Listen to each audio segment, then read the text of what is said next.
ठीक है, भारत की मीडिया कैसे देखते हैं आप? हम देखबे नहीं करते क्योंकि इनसे अगर हम नाम नहीं लेंगे, लेकिन बहुत सारे एंकरों का जिक्र कर देते हैं आप प्यार प्यार से। तो एंकर लोग का जिक्र कर देते हो अलग बात, बट ये लोग क्या चला देंगे कुछ समझ में नहीं आ रहा ना देखे एंकर लोगों को पसंद करते हैं आप? नहीं, एंकर लोगों को तो हम यही कहते हैं कि मतलब हम तो कई ठोको तो बिस्कन्या बोलते हैं।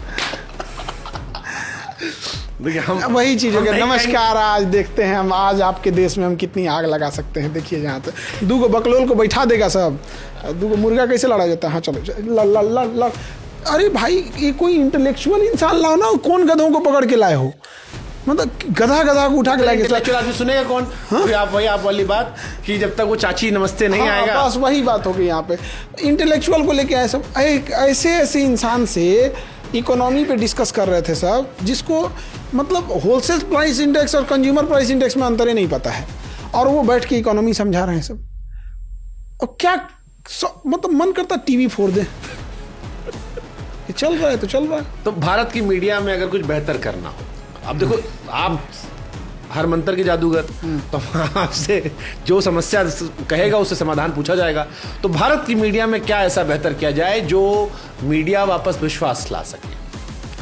हो सकता है कुछ लोग फिर से मीडिया में जाने वाले हों, तो वो सुधारों को अपना दें। देखिए, एक तो 24 घंटा ये न्यूज चलता है, इसको रोकना चाहिए। अब 24 घंटा कहाँ से न्यूज लाएंगे? फिर वही घसिया पटा घसीटेंगे। एक सुबह दोपहर शाम का 3 स्लॉट बना दीजिए। जहाँ पॉडकास्ट दिए वहीं से खबर चलाते रहते हैं पूरे दिन। तो खैर, तो 24 घंटा अलाउ है तो चल रहा है। फिक्स होना चाहिए कि इतने इतने टाइम पे न्यूज आएगा। बीच में अगर कोई ऐसी घटना हो गई जो देश के लिए जरूरी है, जैसे अभी पहलगाम जैसी घटना हो गई, या कोई स्पेशल सूचना देनी है, तो आ जाए यहाँ पे। बाकी बचे टाइम पे आप स्किल ही सिखा दीजिए। किचन गार्डनिंग सिखा दीजिए, टेरेस गार्डनिंग सिखा दीजिए। उसका एक कोई लेक्चर लेने आएगा, वो समझाने लगेगा। जैसे फिजियोथेरेपी, किसी घर में कोई बूढ़ा है, स्पाइन में दर्द है, किसको माइग्रेन में दर्द है, तो कैसे दबाया जाता है को पता नहीं। माथा लेके आओ को लोटा ऐसा दबा रहा है।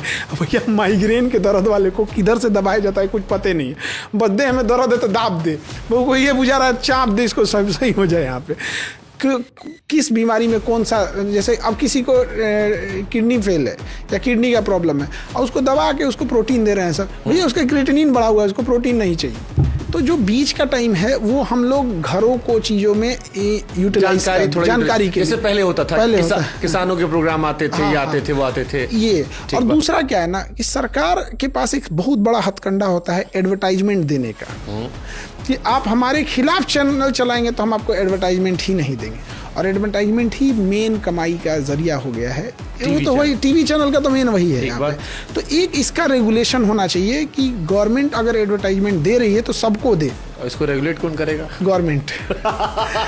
यही सबसे बड़ा नस होता है। और आम पब्लिक को ये समझ में नहीं आता है कि ये वाली जो न्यूज पे बैठी बिस्कन्या है, नमस्कार आज हम आपको दिखाते हैं बाल सीधा करते हुए, और जो टेलीप्रॉम्प्टर पे पढ़ रही होती है कैमरा के पीछे, तो लोगों को लगता है धधरा के बोल रही है। एक के बाद एक खबरों में आपका स्वागत है। सबसे पहले हम देखते हैं आज कहाँ पुल गिर गया, ये गिर गया, वो सब।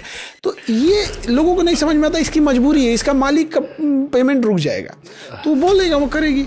तो एक ये जरूरी होना चाहिए। विश पुरुष से क्या दिक्कत नहीं आपको, खाली विश करने आपको दिक्कत है। बहुत सारा विश पुरुष भी होंगे। हाँ, विश पुरुष है, एक तो चिल्लाता है उधर से, बहुत तगड़ा चिल्लाता है यहाँ पे। उसके एक तो क्या कहिएगा, पत्रकारिता का जो लेवल गिर गया है वो बहुत चिंता में है। मतलब हमको नहीं समझ में आता कि पत्रकार सब 2 राजनीतिक पार्टियों को लड़वाता है सब। भैया, एक पार्टी के तो तुम खुद ही हो, तो तुम उसको क्यों बुला लेते हो? और हमको ताज्जुब ये होता है कि जो विपक्ष में आया है वो बोलता नहीं कि मैम आप पत्रकार महोदय या पत्रकार महोदया, आप स्वयं हैं, तो इस पार्टी से आपने क्यों बुला रखा है?